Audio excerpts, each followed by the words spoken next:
মুক্তিযুদ্ধের চেতনায় দীপ্ত মানসিকতায় বিশ্বাসী মুন্সিগঞ্জ জেলা প্রেস ক্লাবের দ্বিবার্ষিক ২০২৫-২০২৬ সালের কার্যকরী পরিষদের নতুন কমিটি ঘোষণা করা হয়েছে।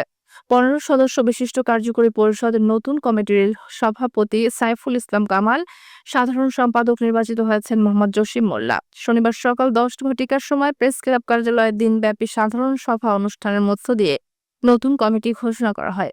কমিটি ঘোষণায় ছিলেন ৩ সদস্য বিশিষ্ট নির্বাচন কমিশন বোর্ড সহ কার্যকরী কমিটির সিনিয়র ৩ সদস্য। সাধারণ সভায় আলোচনা শেষে প্রধান নির্বাচন commissioner advocate Mohammad Jahangir Hossain Dhali, public prosecutor নারী ও শিশু আদালত মুন্সিগঞ্জ, সহকারী নির্বাচন commission advocate Mohammad Sohel Hossain, Bangladesh supreme court Mohammad Dilwar Hossain Shahjahan, অ্যাপেক্সিয়ার সহ সকল সদস্য উপস্থিতিতে নতুন কমিটি ঘোষণা করা হয়।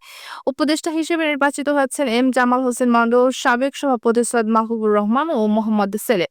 নতুন কমিটির নির্বাচিত সদস্যরা হলেন সহ সভাপতি মোহাম্মদ আনোয়ার হোসেন, সহসভাপতি মোহাম্মদ আবু হানিফ রানা, যুগ্ম সম্পাদক মোহাম্মদ মোকাব্বিল হোসেন, যুগ্ম সম্পাদক মোহাম্মদ নাসির আহমেদ, সাংগঠনিক সম্পাদক মোহাম্মদ ফরহাদ হোসেন জনি, অর্থ সম্পাদক রাজ মল্লিক, দপ্তর সম্পাদক মোহাম্মদ শাহাদাত হোসেন, প্রচার সম্পাদক মোহাম্মদ আলিফ হোসেন, প্রকাশনা সম্পাদক দেওয়ান মোহাম্মদ রহমতুল্লাহ, কার্যকরী সদস্য মোহাম্মদ সাখাওয়াত হোসেন মানিক, মোহাম্মদ আবুল কালাম, শেখ আসলাম, মোহাম্মদ তারিকুল ইসলাম।